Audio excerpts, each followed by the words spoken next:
So Corvus Belli has released tons of great templates, tokens, and bit sets to go with its new edition of Infinity. It's worth noting that these new templates are printable, and what I'd like to do today is show you some ways to make them durable. So here is the objective, door, and command token sets.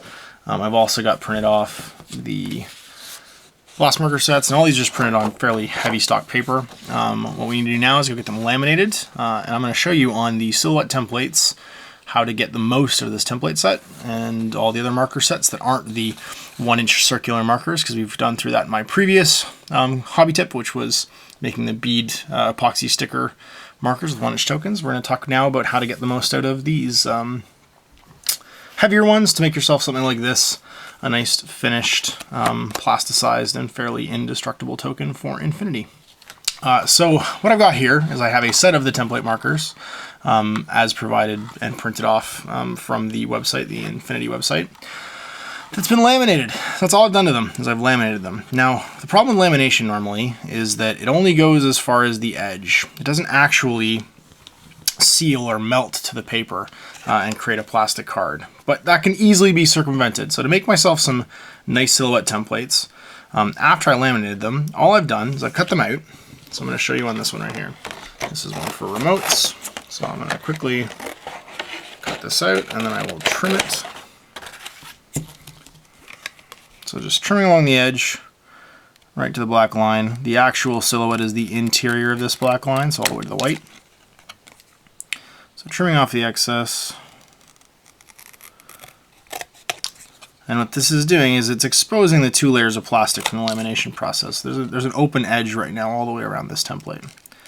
I'm going to solve that in a second. Whoops. After I've trimmed it. And the simple way to solve that problem is to run a bead of super glue. And I use Guerrilla glue. I love this super glue. It's basically old Games Workshop super glue. I'm going to run this bead all the way along the edge. Just get a tiny little bead, run it all the way around the edge. And when this is cured, this is going to seal these 2 bits of plastic. Because right now the plastic is nice and flush. Right? It's actually fairly tight to the edge. Over time, if I didn't do this, it would curl. It would be like those gaming books you have that have the plastic lamination on them, where the corners eventually start to curl up.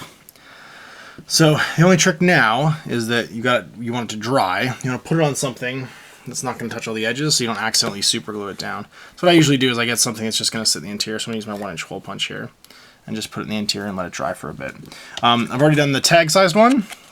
It's one of the most important ones, and it is basically indestructible. No curling, nothing.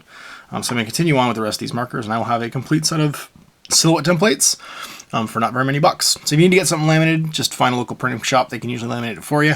And then all you need after that is a pair of scissors and some super glue and a little bit of patience, and you get yourself a nice set of silhouette markers for Infinity. So here's Ash with another sort of like hobby tip for Infinity in my series of hobby tips. I hope you enjoyed that. Good luck. We'll see you next time for more Infinity. Until then, happy wargaming.